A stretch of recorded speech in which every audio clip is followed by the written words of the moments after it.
పెదాంబర్పేట్ outer ring రోడ్డుపై మియాపూర్ నుండి గుంటూరు వెళ్తున్న ప్రైవేట్ ట్రావెల్స్ బస్సు బోల్తా పడింది. ప్రమాదంలో పలువురు ప్రయాణికులు గాయాలయ్యాయి. ఘటనా స్థలానికి పోలీసులు చేరుకున్నారు. కేసు నమోదు చేసుకుని దర్యాప్తు చేస్తున్నారు.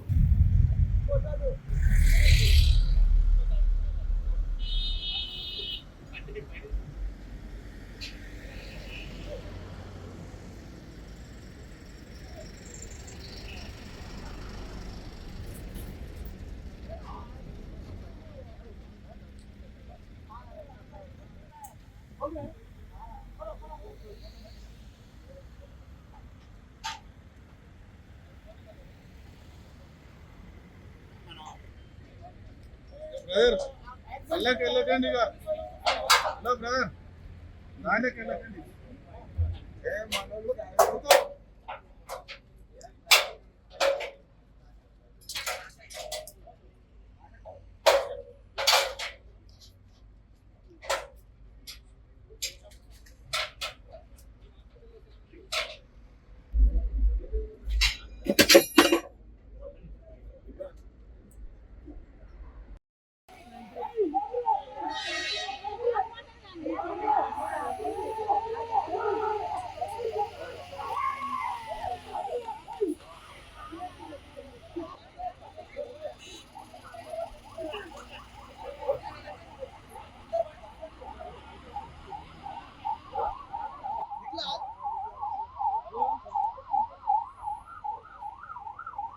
అన్న ఎంత మంది అన్న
ఎంతమంది వచ్చు?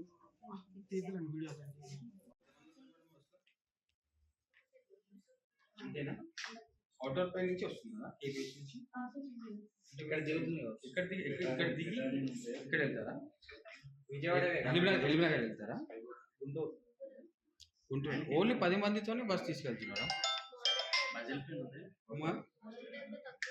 మార్నింగ్ టైం తక్కువ ఉంటారు అంటే మీ చేతికి చాలా తాకినాయి. అలా అందరికీ దెబ్బలు తాకినాయి. ఇప్పుడు వేరే హాస్పిటల్కి ఎంతమందిని తీసుకెళ్ళినారు? అంటే మీకు కొంచెం తక్కువ ఉందని చెప్పేసి ఇక్కడ తీసుకొచ్చిన పోలీస్ వాళ్ళు చేస్తాను.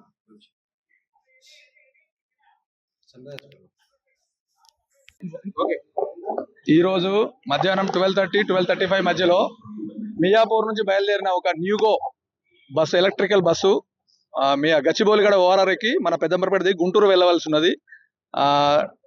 దాంతో ఆ టైంకి ఇక్కడ డౌన్ ర్యాంప్ దగ్గర లెఫ్ట్ కరువు తీసుకునే ప్లేస్లో డ్రైవరు సరిగా తీసుకోనందువల్ల అది రైలింగ్ తాకి కింద పడింది బ్రిడ్జ్ మీద నుంచి.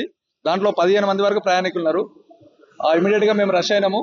మేము ఓఆర్ఆర్ టీం వచ్చి అందరినీ రెస్క్యూ చేసినాము. ఎవరికైతే క్యాజువాలిటీ కాలేదు. ఇంజురీస్ మాత్రం ఒక 6 మందికి బ్లడ్ ఇంజురీస్ అయినాయి, బ్లీడింగ్ ఇంజురీస్. వాళ్ళని ఇమీడియట్గా కొంతమంది డిఆర్డి ఆపోలో, కొంతమందిని హయత్ నగర్ వీలైనంత వరకు దగ్గరున్న హాస్పిటల్లో అడ్మిట్ చేశాము. ఇప్పుడు బస్ తీసే ప్రయత్నం చేస్తున్నాము. ఇది ఎలక్ట్రికల్ బస్ కాబట్టి ఫైర్ స్టేషన్ వాళ్ళు కూడా వచ్చారు. ఫైర్ డిపార్ట్మెంట్, అదర్ హైడ్రా వాళ్ళు కూడా ఇమీడియట్గా ఏమైనా ఇంకా ప్రమాదం పెరిగితే వాళ్ళు ఇమీడియట్గా అటెండ్ కావడానికి వచ్చారు. మా ట్రాఫిక్ పాయింట్ ఆఫ్ నుంచి ట్రాఫిక్ ఏమి ఇబ్బంది లేకుండా ఆల్ వెహికల్స్ పంపిస్తున్నాము. ఇంకొక తొందరలో ఈ బస్సు కూడా రిమూవ్ చేసి క్లియర్ చేస్తాము. ఇప్పుడు ఈ ప్రాథమిక సమాచారం ప్రకారం అయితే డ్రైవర్ అప్రమత్తంగా లేకపోవడం వల్ల జరిగినట్టు కనిపిస్తుంది. ఆ లాండ్ ఆర్డర్ వాళ్ళు ఇన్వెస్టిగేట్ చేస్తారు. దాన్ని బట్టి ఫర్దర్ విషయాలు తెలుస్తాయి. Thank you.